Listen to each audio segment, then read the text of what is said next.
या बातमीपत्रामध्ये आपण सुरुवातीला पाहूया आज लक्ष वेधून घेणाऱ्या 3 महत्त्वाच्या बातम्या आणि यामध्ये पहिली लक्ष वेधून घेणारी मोठी बातमी ती म्हणजे मराठवाड्यामध्ये पडत असलेल्या धोधो पावसाची। मराठवाड्यामधल्या धाराशिव, बीड, जालन्यामध्ये अतिवृष्टीने कहर केलाय। मराठवाड्यातली 75 महसुली मंडळामध्ये अतिवृष्टी झाली आहे।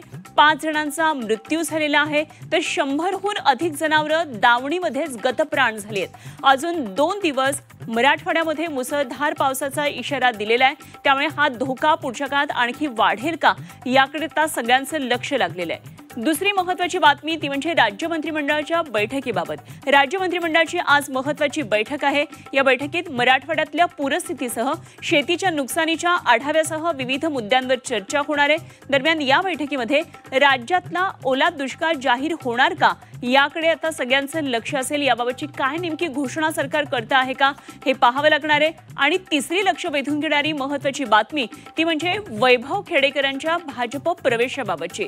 मनसेने हकालपट्टी केलेले वैभव खेडेकरांचा आज भाजपमध्ये प्रवेश होणार आहे। रत्नागिरीतले शेकडो कार्यकर्ते आणि पदाधिकाऱ्यांसह खेडेकर आज शक्ती प्रदर्शन करत मुंबईमध्ये येणार आहेत आणि मुंबईतल्या भाजप कार्यालयामध्ये हा पक्षप्रवेशाचा कार्यक्रम पार पडणार आहे। तेव्हा खेडेकरांच्या प्रवेशामुळे कोकणात भाजपची ताकद वाढणार आहे तर मनसेला मात्र यामुळे मोठा फटका बसतो आहे। त्यामुळे हे सगळं राजकीय चित्र नेमकं कसं असेल यावर सविस्तर वृत्त आपण या बातमीपत्रामध्ये पाहूया।